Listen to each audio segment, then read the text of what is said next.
This is the Lone Crater YouTube. We hope this video helps. You start by confirming prerequisites: model, watch OS, battery, and Wi-Fi access. Turn the watch on and choose your language, then tap to begin pairing. Sign in to an Apple ID on the watch when prompted. You can use iCloud directly on watch OS if offered. Once done, connect the watch to a trusted Wi-Fi network under Settings Wi-Fi.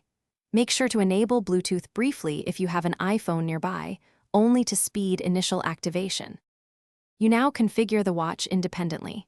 In Setup, pick Setup as New and sign into your Apple ID using the watch keyboard or Scribble. Next, enable Wi-Fi, location services, and Siri so apps and maps work. If you have a cellular model, add a plan via Settings Cellular, follow carrier prompts. Install apps from the Watch App Store and set a passcode for Apple Pay and health data. Once configured, sync any iCloud services, such as Contacts and Calendar, so the watch stays useful alone.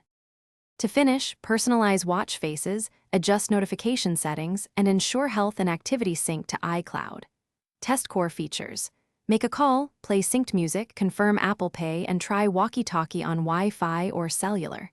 If something fails, reboot the watch first. If that doesn't help, reset network settings, then try erasing the watch and repeating setup. One key troubleshooting tip: if activation stalls, confirm your Apple ID has two-factor.